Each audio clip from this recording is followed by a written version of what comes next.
Welcome करता हूँ आपको द कामी रिव्यू में। और आज हम बात करने वाले हैं वन ऑफ फेवरेट ड्रामा जिसका नाम है बस तेरा साथ हो। और इस हफ्ते की जो एपिसोड्स थी ना, वो तबाही थी। और मेरी तो मतलब देख कर ही उनको मैं अश्क अश्क हो गया। एंड डेफिनेटली बात करूँगा इन दो एपिसोड्स की। और अगली एपिसोड क्योंकि बहुत ज़्यादा स्पेशल होने वाली है, क्योंकि हमारी शेरनी आ चुकी है जिसका नाम अंसा जमील है। और वो आकर अगली एपिसोड के अंदर जो है वो तबाही फेरने वाली है। अनस जो है पड़ा वो काफ़ी ज़्यादा डरा हुआ है, लेकिन अब जो है हमारी शेरनी आ चुकी है, तो अब जो है पड़ा अनस को कुछ नहीं बिगाड़ सकता। और जिस घर को लेकर वो बहुत ज़्यादा जो है अनस को इंसिक्योर कर रहे थे, वो घर भी अब अंसा ज़मीन के नाम हो चुका है, जो कि डेफिनेटली बहुत अच्छी बात है। एंड नेक्स्ट एपिसोड काफ़ी काफ़ी ज़्यादा खौफनाक हो वाली है, क्योंकि हमारी शेरनी जो है वो मैदान में आने वाली है। जब अनस का ताया जान उसको करेगा जलील, ख्वार करेगा, कहेगा कि तुम्हारे आगे पेपर रुकेगा, साइन करो यहाँ पर। तो वो कहेगा कि भाई मैं साइन नहीं कर सकता, क्योंकि निकाह करते वक्त हक मेहर के तौर पर देने के अलावा मेरे पास कुछ भी नहीं था। तो ऐसे में मेरे पास सिर्फ एक ही ऑप्शन था कि मैं ये घर जो है अंसा के नाम कर दूँ। तो डेफिनेटली उसको हक मेहर के तौर पर वो घर देगा, वो कहेगा कि ये घर है। और जब वो आते हैं और उसको मोटर बाइक पे लेके आता है। एंड यूजली वो बाहर खड़े हैं और खड़े होकर आराम से कह रहे हैं कि बातें कर रहे हैं। और अच्छा जी, कहता है कि हाँ, वो मुकम्मल प्रॉपर उसका हाथ पकड़ के उसको घर लेके आता है। और वो बड़ा कंफ्यूज है, उसको क्या बताए। और पप्पू पूछ रही है, दादा पूछ रहा है कि हाँ ये कौन है, और वो सब कि ये तो वही लड़की है जिसने मेरे जो है बड़े शियान के साथ मेरे शियान के खिलाफ बोला था मीडिया पे खड़े होकर, तुम इसको घर में क्यों लेके आ गए हो। तो कह रहा है कि अच्छा वो बहुत बहुत सीरियस सिचुएशन चल रही है और मुझे हंसी आ रही है। अच्छा जी, तो वो बहुत सीरियस सिचुएशन चल रही है। एंड ऐसे में जो है बड़ी वो आ जाती है, दादा को कह रहा है कि दादा आपने कल एक बात पूछी थी ना, तो कहती है कि क्या तुम इतनी लंबी चौड़ी तकलीफ बात हुई, सीधा कहो कि निकाह कर लिया। निकाह कर लिया, निकाह का सुनते ही सारे मतलब वो फूफो खुश हो जाती है, निकाह कर लिया, दादा इज़ गुड। दादा कह रहे कि चलो भाई हंसा और अनस का निकाह हो गया। दोनों ही बेचारे मारे हुए थे हालातों के। और दूसरी तरफ जी अपने जो शेरीन अपने कमरे में अपने बॉयफ्रेंड से आराम से सुकून से बैठ बातें कर रही होती है, और बहन अपने चक्करों में लगी है, उसको कोई पता नहीं नीचे क्या हो रहा है क्या नहीं हो रहा।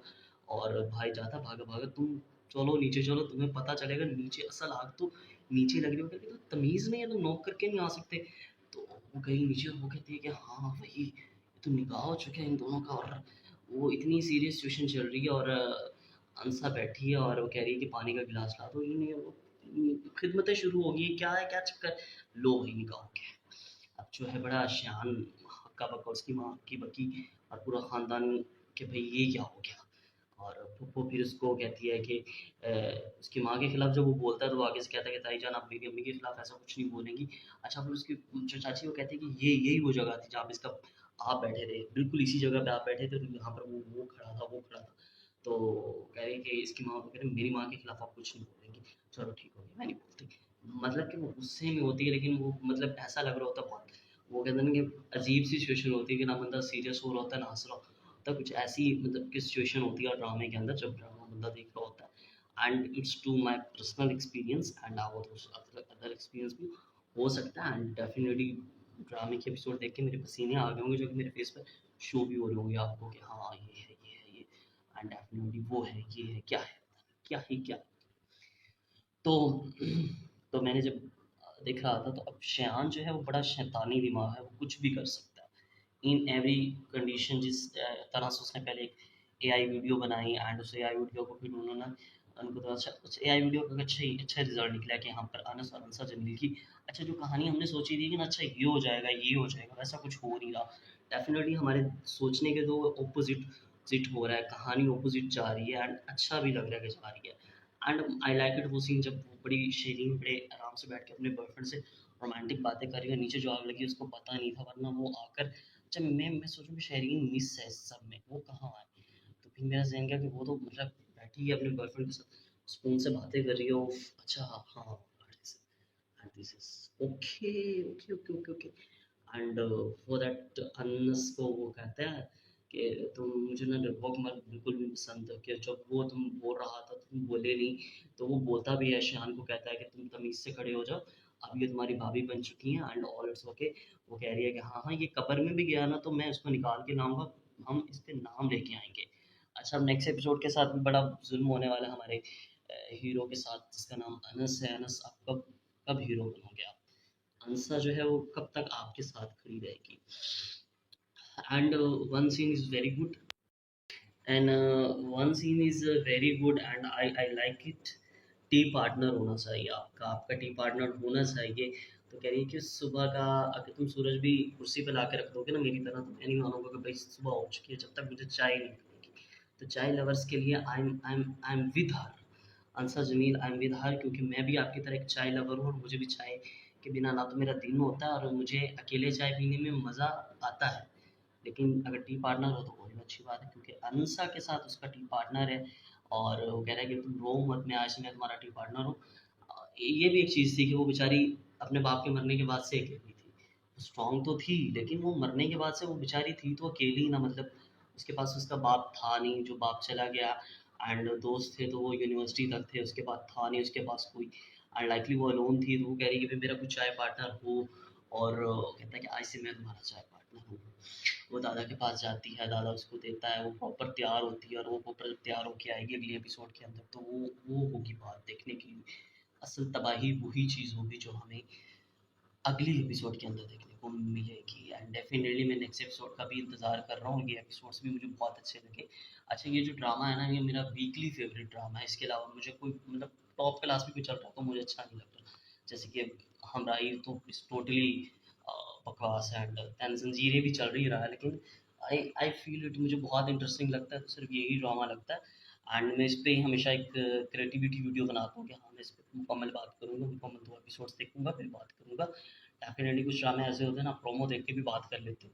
तो इसमें मैं प्रोमो देख के बात कर ही नहीं सकता। जब मैंने इसका प्रोमो देखा ना 17 एपिसोड का, तो फिर मैंने एपिसोड देखी और फिर मैंने एपिसोड्स देखी। मैं शॉक्ड हो गया, मैंने कहा ओह! ये था मतलब। वो जब आता है, निकाह होता है, उसका हाथ पकड़ के उसको उसके जूते रखता है। एंड यार मतलब क्या कर दिया आप लोगों ने, मतलब फरहान सहीद आप ऐसे अच्छे प्रोजेक्ट करते हो ना। शुक्र आपने वो अफलातून वाले नहीं की। अफलातून ओफ ओफ, इतना कोई जालिम हीरो है एंड वो हीरोइन के पीछे हाथ होके जाएगा, तपिश में चल रहा है यार। मतलब रिहाना आफ्ताब का काम ही यही है, मतलब इस तरह की कहानियाँ लिखना। बट आई फील इट कुछ अच्छे लोग भी हैं जो अच्छा काम कर रहे हैं। जैसे कि बस तेरा साथ हो, जो कि बहुत अच्छा चल रहा है। मुझे बहुत पसंद आ रहा है एंड डेफिनेटली आपकी अपनी चॉइस है, आपका अपने क्या है, आपको कैसा लग रहा है कैसा नहीं लग रहा है, ये तो हम डेफिनेटली, क्योंकि आज की व्यू के अंदर मैं बैक टू बैक बात कर रहा हूँ, तपिश पे भी कर रहा हूँ, नेक्स्ट मेरा तपिश पे भी बात करूँगा एंड वीडियो आपने कंप्लीट देखनी है। एंड डेफिनेटली बस तेरा साथ हो, बस तेरा साथ नहीं है बल्कि बहुत बहुत यूनिक प्रोजेक्ट।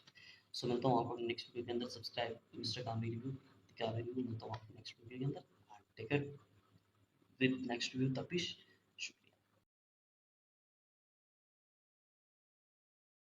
वेलकम करता हूँ आपको कामी स्टैन रिव्यू में। और आज हम बात करने वाले हैं बैक टू बैक 2 ड्रामों के ऊपर। एक तो मेरा बहुत ज़्यादा फेवरेट है जिसका नाम है बस तेरा साथ हो, और दूसरा है तपिश। तो now to be latest first for Tapish. अच्छा, तपिश ड्रामे की अगर मैं बात करूँ तो जिसके अंदर तपिश बहुत ज़्यादा है, उस तपिश से जो है ऑडियंस बहुत ज़्यादा लुत्फ़ अंदोज़ हो रही है, ऑडियंस एंजॉय कर रही है बेसिकली ये ड्रामा। इसके बैकग्राउंड की अगर जो कहानी में बात करूँ तो उस पर कोई फोकस कर ही नहीं रहा। कि एक लड़का जो है वो एक शादीशुदा लड़की के पीछे पड़ गया है और उसकी ज़िंदगी तबाह व बर्बाद करने पे तुला हुआ है। उसको अपना बनाने का जुनून चढ़ा हुआ उसको, यानी कि उसको जिससे कोई फ़र्क नहीं पड़ रहा कि वो अ, मतलब कि शादीशुदा है या उसकी अपनी एक ज़िंदगी चल रही है। तो हमें ये लेसन दिया जा रहा है, अगर आपको मोहब्बत भी है तो और शादीशुदा भी है तो कोई फ़र्क नहीं पड़ता। आप शाज़िर की तरह पैसे वाले हो तो उसको छीलो। अच्छा, अगर मैं एज़ एन राइटर के पॉइंट ऑफ व्यू से बात करूँ तो उसने शाज़िर को एक ऐसा लड़का दिखाया जो कि बेकाबू है। तो रेहाना आफ़ताब की डायरी के अंदर ऐसे लड़के कहाँ से आ जाते हैं? या फिर मुझे ऐसे लड़के आप दिखाएँगे जो इन रियलिटी ऐसे हैं कि जो मतलब अपने मतलब इन रियलिटी तो तेज़ाब फेंक देते हैं, जान से मार देते हैं, रेप कर लेते हैं। But in Rehana Aftab story में ऐसा होता है कि मुकम्मल प्लान बनाते हैं, उनको अपना बनाते हैं, निकाह करते हैं। जिस तरह था आई थिंक इसमें इश्क में तेरे सदके and now to be that is Tapish. तो रेहाना आफ़ताब आप ये कब तक लिखती रहेंगी कि भाई ये है और ये है। एंड तपिश की अगर मैं लेटेस्ट एपिसोड की बात करूँ तो जिस तरह वो शफ़ा के लिए बाकायदा एक डॉक्टर लेके आता है और इस तरह उसके मोहब्बत के अंदर जो है वो पागल हो चुका है, तो किसी अंधे को भी नज़र आ जाएगा। कोई आपने कोई नज़र का चश्मा भी लगाया तो फिर भी आपको नज़र आ जाएगा कि वो लड़का या उसकी इंटेंशंस क्या है, वो क्या चाह रहा है। इसके बावजूद भी अगर मास को नहीं आता तो फिर मैं मास को एक बहुत खूबसूरत टाइटल देना चाहूँगा और बाकायदा मैं आगे जाके बात भी करूँगा मास पे। बगैरत का टाइटल बनता भी है क्योंकि उसको पता भी है कि अच्छा, लव स्टोरी की शादी हुई है, अपनी बीवी को लेकर वो बिल्कुल भी सीरियस नहीं है। शफ़ा को लेकर वो बिल्कुल सीरियस है ही नहीं। वो मोटरसाइकिल को लेकर सीरियस है, वो शाज़िद को लेके सीरियस है, वो ब्रोमांस के अंदर ज़्यादा बिलीव कर रहा है। अच्छा, एक चीज़ जो मैं बहुत ज़्यादा मुझे डिस्टर्बिंग कर रही है कि भई शाज़िद के स्टेटस में और मास के स्टेटस में फ़र्क है, डिफ़रेंस है, एब्सोल्यूटली है, हमें दिखाया गया। तो ये दोनों एक कॉलेज के अंदर कैसे पढ़ सकते हैं?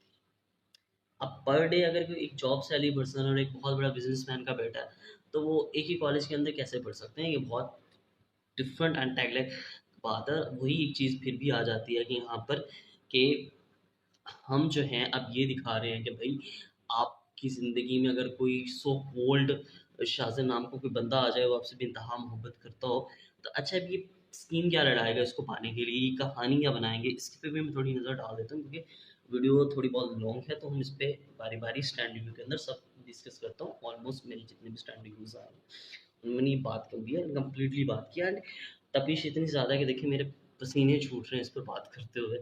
एंड अब जो है पर आपको पता है कुमैर का भी एक यहाँ पर है जिसका मतलब कि होना एक मजबूरी है, सुन मेरे दिल की तरह 8 करोड़ वाला सीन ना हो उस ड्रामे के अंदर भी।